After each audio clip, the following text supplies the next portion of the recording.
The sun was low in the sky, painting the clouds with soft orange and pink. The school bell had rung an hour ago, and the streets were slowly becoming quiet.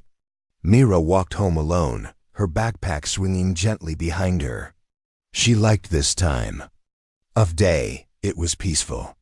She could hear the birds, the wind in the trees, and her own thoughts. Mira was 14. She wasn't tall or loud, but she noticed things. While others looked at their phones or rushed home, she looked at the world. Every day, she passed through a quiet alley that most students avoided. It was shorter, and she liked the silence. But today, someone was there. At the corner of the alley sat an old man. His clothes were worn and dusty. His hair was long and gray, and his beard touched his chest. A small torn blanket was wrapped around his shoulders.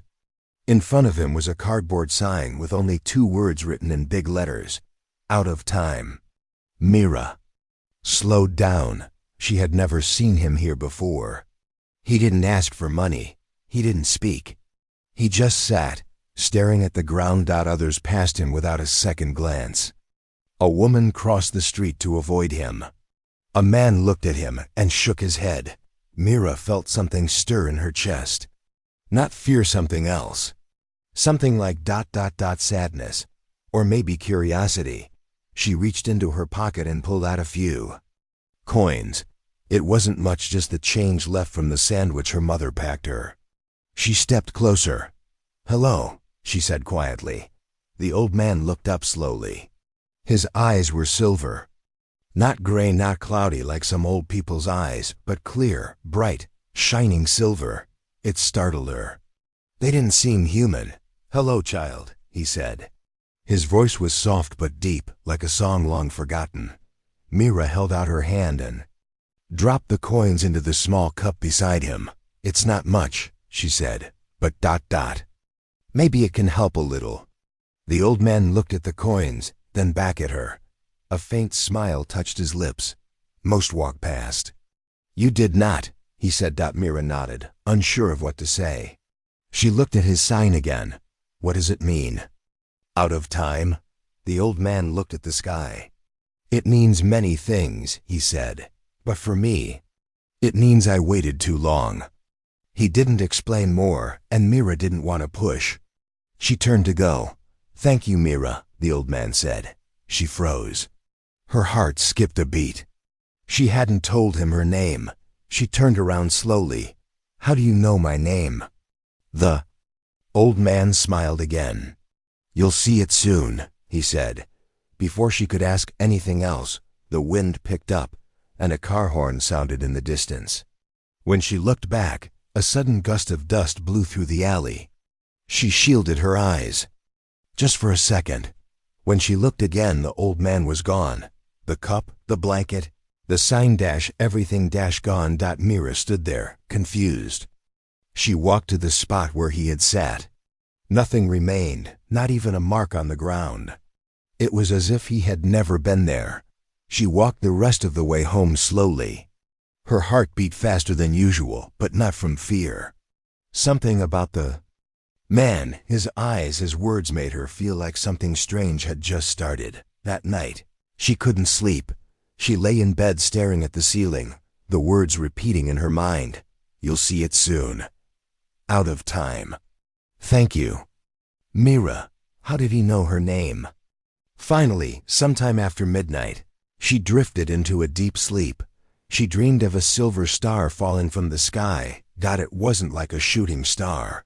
It was slow, bright, and powerful. The light wasn't hot, it was cold and beautiful. It came down like a feather, twisting in the air, falling gently through clouds. She saw herself standing in the forest, watching it fall. The trees were tall, and the sky was wide. The ground shook as the star touched the earth, but she wasn't afraid. In the dream, she stepped forward and touched the glowing light. It pulsed like a heartbeat. And in that moment, she heard the old man's voice again, not in her ears, but in her mind. "Kindness matters," he said, "even when no one is watching." Mira woke up with a start. Her room was quiet. The sky outside was still dark. But something felt different. Her heart was calm. Her hands were warm. And there, on her desk, was a small silver feather. She sat up quickly. She hadn't brought anything home. She didn't own anything like it, but there it was, real, cold to the touch, light as air, shining softly in the moonlight. She picked it up carefully. For a moment, it glowed. Her breath caught in her throat. Was she still dreaming? She looked around. Everything else seemed normal. Her books, her school bag, the old lamp all in their place. Only the feather was strange. She held it tightly and whispered, "Who are you?" No answer came, but deep in her heart, she felt this was only the beginning. The next morning, Mira sat at the kitchen table, staring at the silver feather in her hand. It still glowed softly, just like it had the night before. She hadn't told anyone about it, not even her mother. She wasn't sure how to explain it. Her mother poured her tea. "You're quiet today, Mira. Didn't sleep well?" "I had a strange dream," Mira said. Her mother smiled. "Maybe no more snacks before bed." Mira nodded and put the feather in her pocket. It felt warm now, like it knew she was awake. She walked to school like always, but everything felt different. The trees looked taller, the sky looked wider.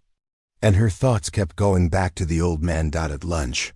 Her friend Rena was talking about the news. "Did you see the light in the sky last night?" Rena asked. "They say something fell in the forest."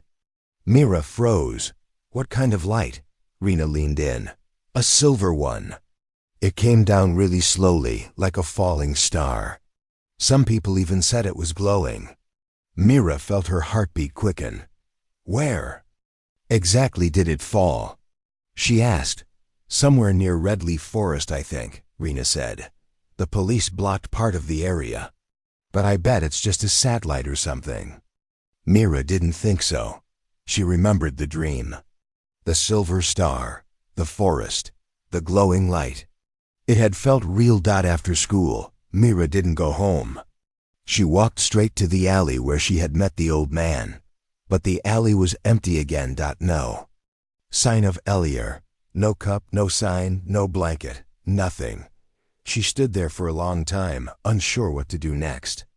Her fingers brushed the feather in her pocket. It felt warmer. "Okay," she whispered, "show me." At first, nothing happened. Then, the feather pulsed with a faint glow. Mira blinked. The light wasn't bright, but it was moving. Like it wanted to lead her. She followed it through the alley, past the bakery, across the street, and all the way to the edge of the city. The sky was turning orange again, just like the day before. Finally, the feather stopped glowing as she reached the edge of Redleaf Forest. Mira looked around. The trees stood tall and silent, and the wind blew gently through the leaves.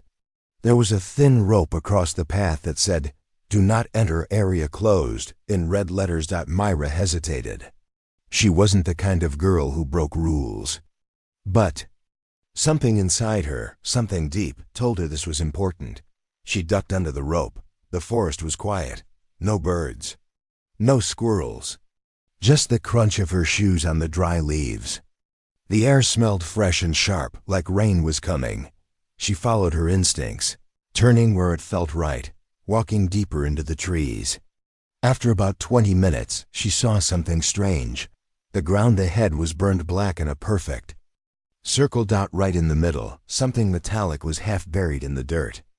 It looked like a smooth silver stone, but it hummed softly and had faint glowing lines on its surface. Mira stepped closer. Her heart pounded. This was no normal rock. It looked alive. She reached out and touched it. The world changed in an instant. The forest disappeared. Now she was floating in a sky full of stars. Huge planets spun around her. Strange creatures walked across glowing bridges. She saw cities made of glass, ships shaped like wings, and people with glowing eyes. And then she saw Earth, small, blue, and beautiful. A voice echoed around her, the same one from her dream. "Your kindness was seen. Who are you?" Mira asked. She couldn't see anyone, but the voice felt warm and familiar. I am Elier, it said. I came to judge your world. Mira felt cold. Judge us? Yes, said the voice. Your planet has reached the edge. You create machines that touch the stars. You build weapons that can end millions. We watched, we waited. Mira didn't know what to say. Then, the voice continued, you gave what little you had to someone who had nothing. Not for reward, not for praise, but because it was right. Mira whispered, it was just a few coins. No, the voice replied. It was more than coins, it was hope. The vision faded. The forest returned. The silver object was now silent. The feather in her pocket had turned cold. Mira stood up slowly. Her legs were shaking. Was it real? She looked around. Everything looked the same. Trees, dirt, sky. But she was not the same Dot as she walked back home. Her mind raced. Had she really spoken to Elier? Was he human at all? Was he still watching? The stars above twinkled like tiny eyes. When she reached her street, she saw something that made her stop in her tracks. The old man Elier was standing across the road. He looked cleaner now. His beard was trimmed. His eyes still shone silver, but now his clothes looked new. Strange, smooth, and shining softly in the streetlight. He smiled at her and nodded once. Then, without a word, he turned and walked into the shadows. Gone. Mira stood there, heart pounding. Everything had changed. And she knew deep inside, this was only the beginning. Mira couldn't stop thinking about what happened in the forest. The silver object, the strange voice, the stars. And most of all, Elior. Was he really from another world? Had she really seen other planets? Cities in the sky? Ships in space? It felt too big to be real. But the feather in her pocket still glowed softly. That night, she didn't sleep much.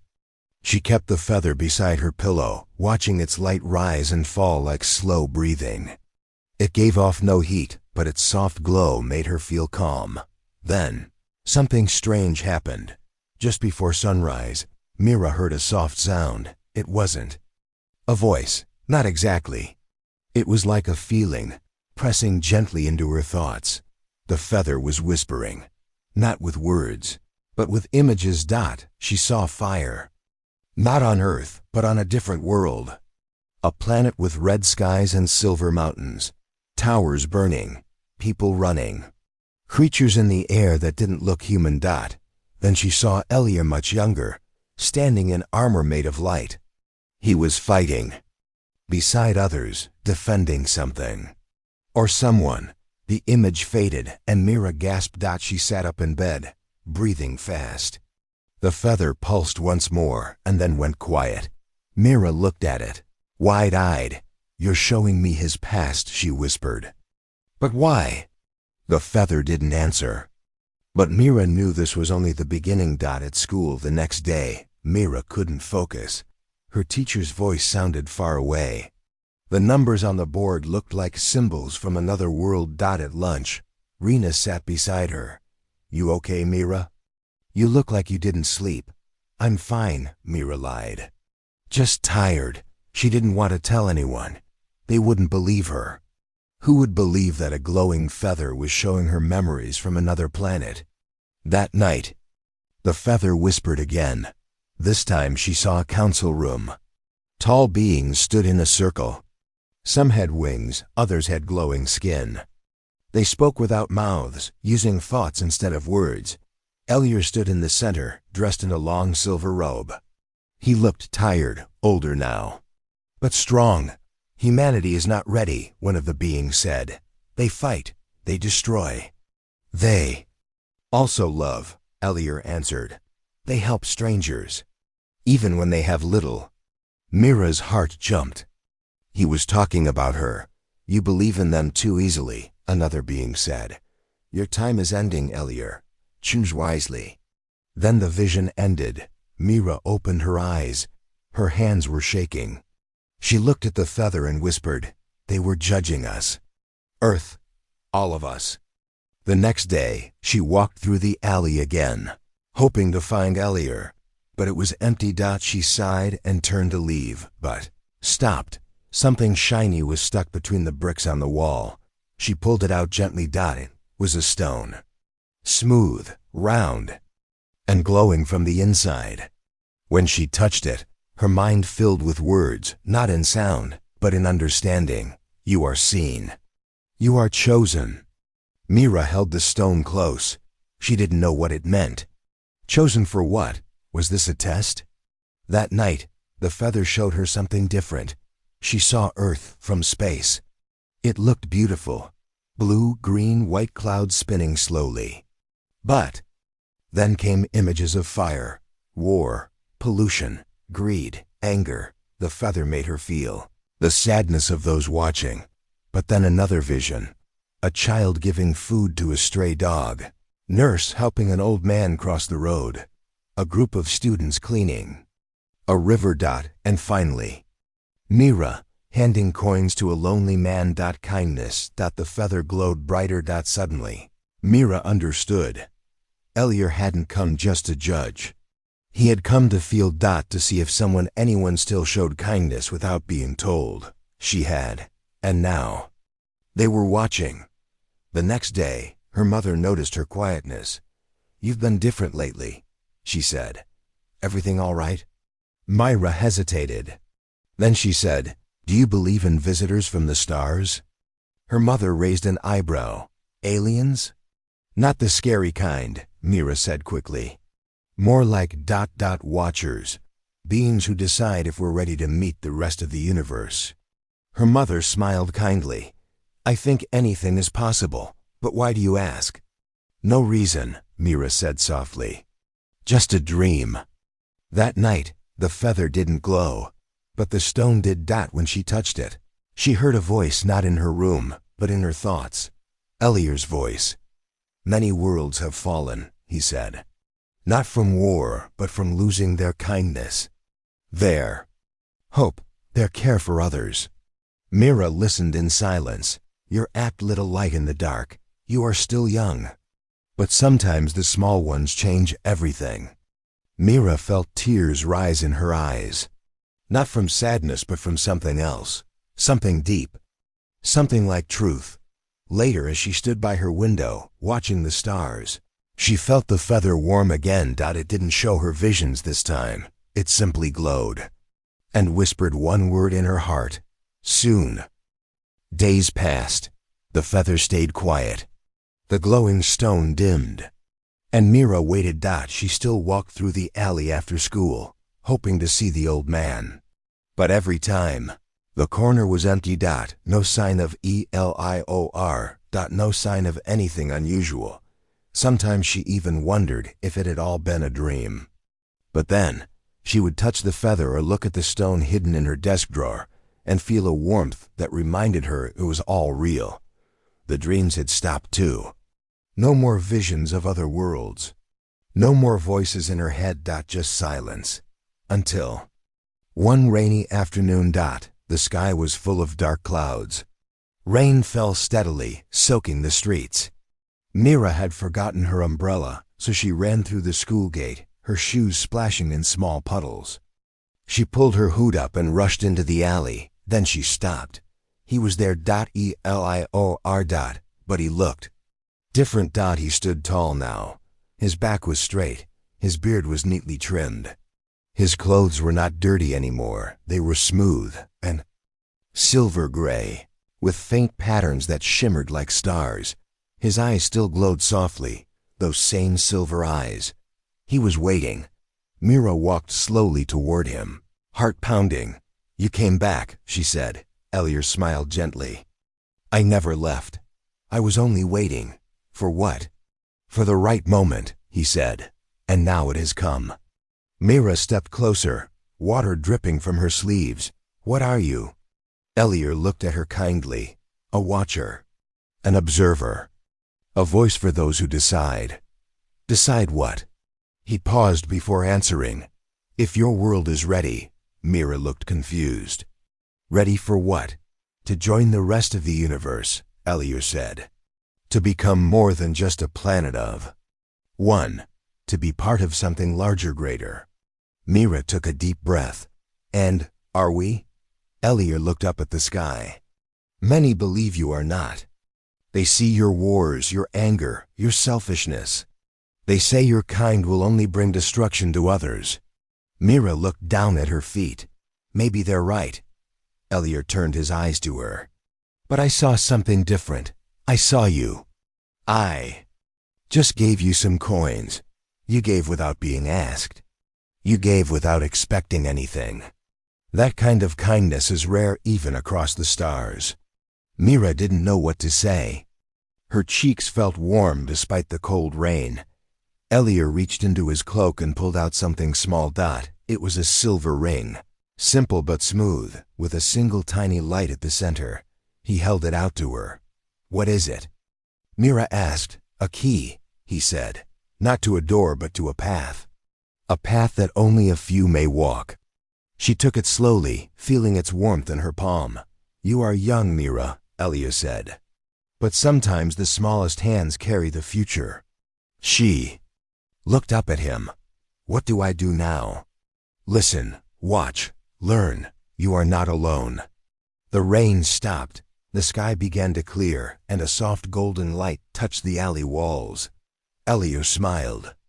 Others will come. They will test you. They will ask questions.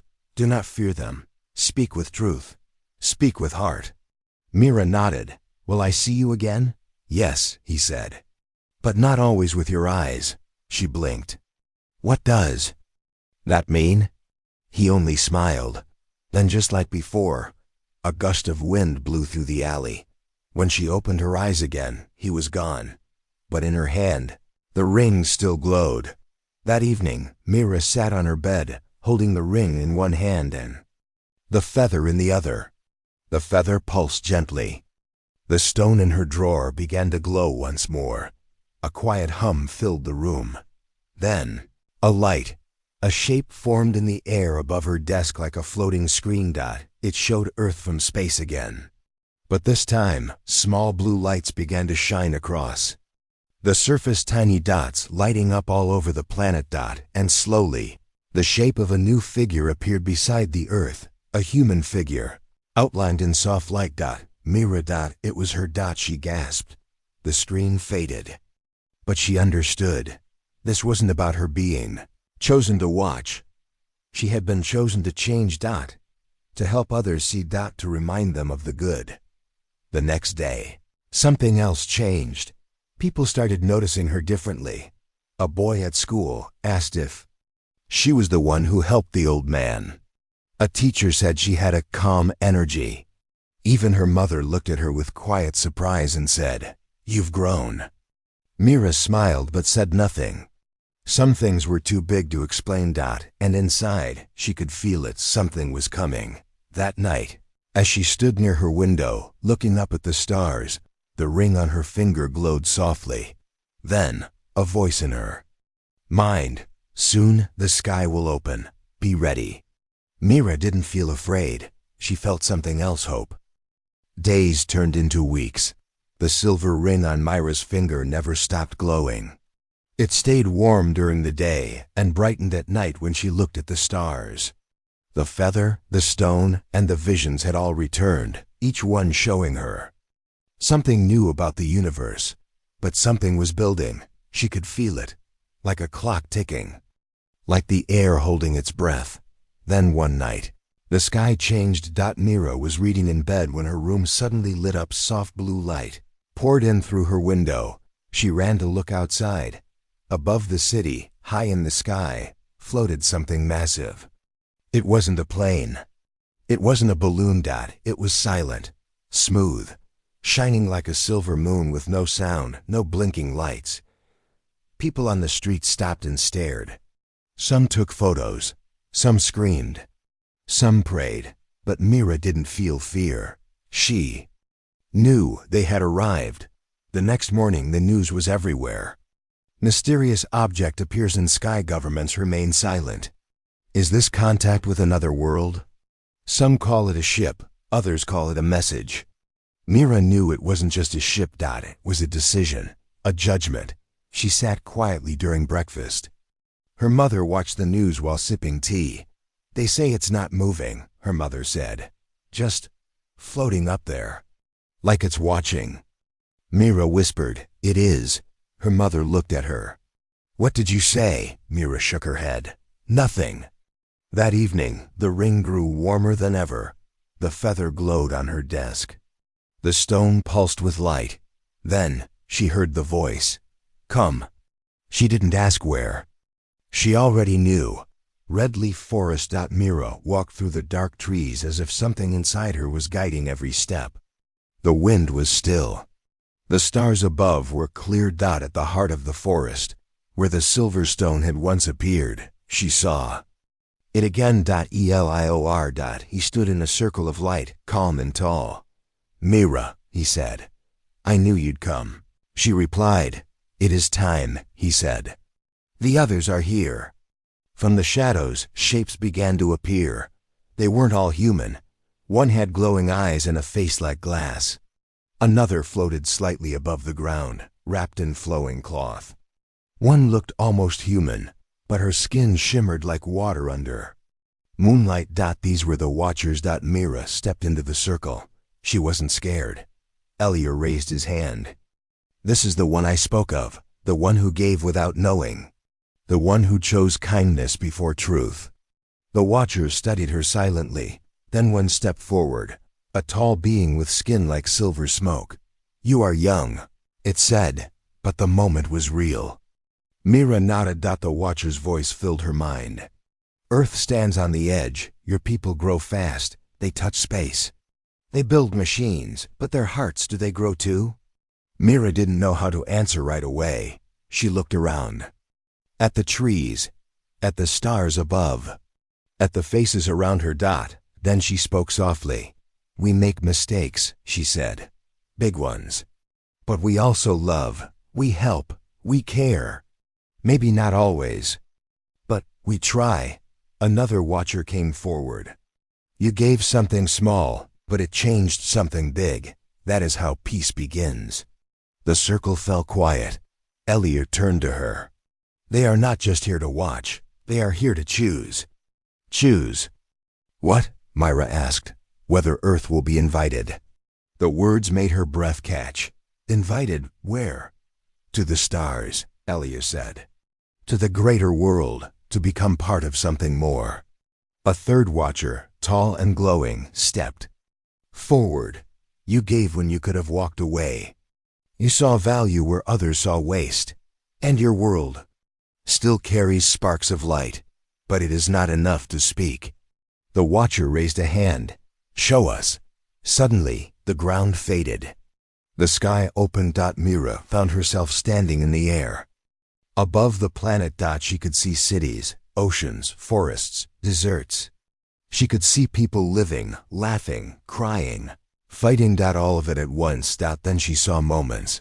A firefighter saving a child. A farmer sharing food. A boy reading to his sick grandmother. A teacher helping a student who couldn't speak. A group of children planting trees. And more. And more. Small, quiet moments of kindness. All across the world. She looked at the Watchers. "This is who we are too," she said.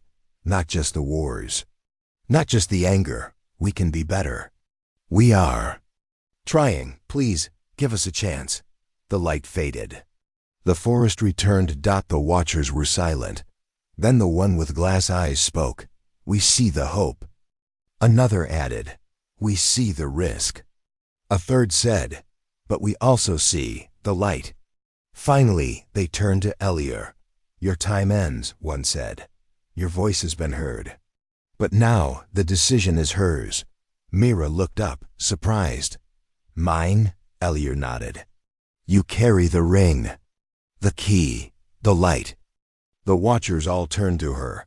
"If you open the door," one said, "others will follow. Are you ready to walk forward? Even if others are not?" Mira thought of her mother, her school, her city, her planet. She thought of fear and hope. Then She held up the ring. "I'm ready." The ring shone like a star.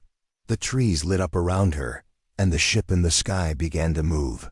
Not toward Earth, but away. A signal, a message. The decision had been made, not with weapons, not with power, but with a single act of kindness. The world had changed, even if most people didn't know it yet. The strange ship that had hovered above Earth for days slowly moved higher and higher until it disappeared into the stars. News stations stopped talking about it after a while. Some said it was a weather balloon. Others said it was a secret experiment from another country. No one could agree on the truth, but Mira knew. She had seen the watchers. She had heard their voices. She had stood at the edge of the stars, and now she was part of something bigger. At school, things returned to normal on the outside. Students talked about exams and games and weekend plans. Teachers handed out homework. The bell still rang on time, but Mira had changed. She walked with calm steps. She smiled more. She watched the sky, not with wonder, but with quiet understanding. Her friend Rena noticed it first. "You seem different," Rena said one morning. "Like you're, I don't know, wiser or something." Mira only smiled. Just learning new things. That evening, as Mira sat on her bed with the feather in one hand and the silver ring on her finger, she felt it again, a soft warmth in her chest. The feather glowed gently, and then a shape appeared in the air just like before. But this time, the shape looked like a door. A silver floating door with lights spinning around its frame. Mira stepped forward. She reached out her hand. The ring on her finger shone bright. The door opened. She didn't go through it, not yet. But she saw what was on the other side. A space filled with stars. A place of quiet, floating beauty. A round room with windows, looking out into the galaxy. And in the center, a circle of glowing seats. Not chairs made of wood or metal, these were living lights, waiting to be filled. It was a meeting room. Not of humans, but of the Galactic Council, and one seat was now empty. Waiting. A voice came into her mind, clear and gentle. "Earth has been seen. The door is open, but the journey begins with the first step." Mira whispered, "I'm ready." The vision faded, but the feeling remained. The next few days were quiet, but on the fourth night, everything changed. Mira was walking home through the forest path again, the same one that led to the place she had first seen the silver object. The sky was cloudy, and the wind was soft. Then she saw it. The trees ahead began to glow. Blue lights danced among the branches, like stars had come down from the sky. A soft hum filled the air. And standing in the middle of the light was Elier. He looked the same, tall, calm, silver eyes glowing. But this time, he wore a long robe that shimmered like moving water. "You returned," Mira said. Elior smiled. "I never truly left. I have one more thing to show you." He raised his hand, and a beam of light shone down from the sky. Mira looked up. The clouds above slowly moved away, and the stars became clear, but not just stars. A ship appeared. Not like the first one, this was smaller, shaped like a bird with wings of silver. It floated silently above the trees. Then, slowly, it lowered to the ground. Mira watched in awe as a ramp opened and soft light spilled out. "This," Elier said, "is yours to enter if you choose. Where does it go?" Mira asked. "To the gathering place," he replied, "where many voices speak. Where your voice may one day be heard." Mira looked at the ship, then back at Elier. "Why me?" she asked quietly. Elier's eyes softened. "Because you gave what you could. Because you listened. Because you were kind, even when no one asked you to be. And because change must begin with someone." She felt her heart beat faster. Excitement, nervousness, wonder. She stepped forward. Then stopped. "My mother," she said. "She won't understand." Elier nodded. "She does not need to understand everything." only that you are safe and that you are growing. This journey is not forever. You will return, but you must learn first." Mira looked up at the sky. The stars seemed to twinkle just for her. "Okay," she whispered. She stepped onto the ramp. The ship was silent inside, glowing with soft light. The walls were smooth and silver, and the seats looked like petals floating in the air. Mira sat down, and the ring on her finger pulsed once. The door closed. Outside, Elier watched as the ship rose silently through the trees. Then he turned and disappeared into the forest. From her window, Myra's mother looked out, sensing something in the night sky. She saw a soft light flash between the clouds, like a star moving closer. She didn't know where Myra had gone, but somehow she felt proud. High above Earth, Mira looked out the ship's wide window. The planet below glowed blue and green, spinning slowly under the stars. She smiled, not with fear, but with hope, because she knew this was not the end. It was only the beginning. The stars outside the ship were bright and endless. Mira sat near the wide window, her eyes wide with wonder. Earth was now just a glowing ball behind her, spinning quietly in the distance. Ahead of her, stars stretched like rivers of light. She had never felt so small, and yet never so important. The silver ship moved silently through space. She didn't feel it moving, but she knew it was heading somewhere very far, and very special. She was not alone. A soft sound came from behind her. She turned. A figure stood in the doorway of the room, tall, glowing, with skin like smooth crystal. The being had no mouth, but Mira could hear its voice inside her mind. "Welcome, Mira of Earth." She stood slowly. "Where am I?" "You are on the Cillian pathway," the being said.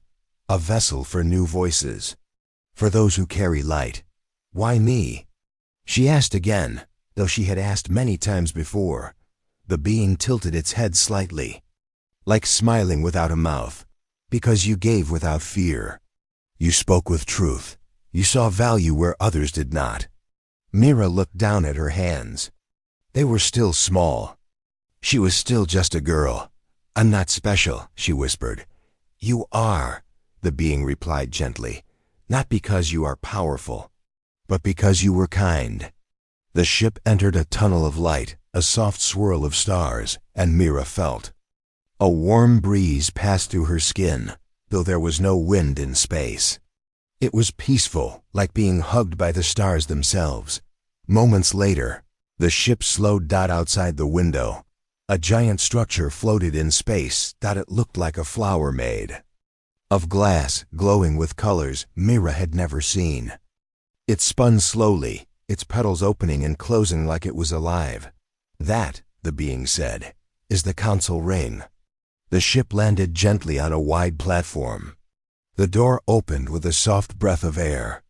Mira stepped out and found herself standing on something clear as crystal, yet solid under her feet. All around her were beings from different worlds, tall and short, glowing and floating, smooth and rough. Some had many arms, others had wings, and a few shimmered like moving clouds. But none of them looked at her with anger. They all watched with quiet curiosity. Elier was among them. He smiled when he saw her and stepped forward. "You've come far," he said. "I still don't understand everything," she admitted. "You will," Elier replied. "But not all at once. Learning is part of the journey." He led her to the center of the platform, where a small round table stood. On it sat a glowing orb. Light danced inside it like a small sun. Elier pointed to it. "This is a gift." "For me?" "For your world," he said. "This orb holds knowledge. Not weapons, not power, but ideas, clean energy, healing science, ways to grow food where land is dry, ways to clean water, to repair your sky, to help your people live better." Mira stared at it. "Why give us this?" Elier's silver eyes softened. "Because you gave first." The council around them began to speak, not with voices, but with shared thoughts. "She is young. She is honest, she has heart. She will carry the message. Then one voice said, "Let Earth walk forward." A soft chime rang through the air. The orb lifted from the table and floated toward Mira. It stopped in front of her chest and gently entered her. There was no pain, only warmth. A soft glow spread through her body. She knew what to do. The platform around her faded. The ship returned. And slowly, the stars began to spin again. Mira looked one last time at the council ring as it grew smaller behind her. Then she looked forward, toward Earth. When the ship returned, no one saw it land. It arrived at night, just outside the city, deep in redleaf forest. Mira stepped out alone. The ship rose into the air without a sound and disappeared. She looked up at the sky. The stars seemed to blink at her like they were saying goodbye.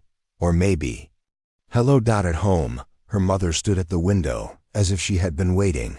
When Mira walked through the door, her mother didn't ask where she had been. She just hugged her tightly. "I knew you were safe," she whispered. "But I'm so glad you're back," Mira smiled. "There's something I have to do." Her mother nodded. "Whatever it is, do it." The next day, Mira went to school as usual, but she carried something new inside her, not in her pocket. In her heart. Over the next few weeks, strange things began to happen. A small device appeared in a village across the ocean. It cleaned dirty water using only sunlight. A group of young people in another country found blueprints for growing food in sand. In her own city, a scientist discovered a new kind of clean energy but could not explain how the idea came to him. Everywhere, hope started to grow, and no one knew where it had come from. Except Mira. She still walked through the alley sometimes. The same one where she had first met Elier. One day, she saw a child stop in front of a tired-looking woman holding a sign. The child gave her a piece of bread and a smile. Mira watched quietly from the corner. The child walked away. The woman looked up at the sky, and far above, the stars glowed. Years later, people would tell stories. About the girl who gave something small. About the man who disappeared like a ghost. About the light that came down from the sky. But Mira never told the full story. She didn't have to, because now kindness had become the message, and the message was spreading.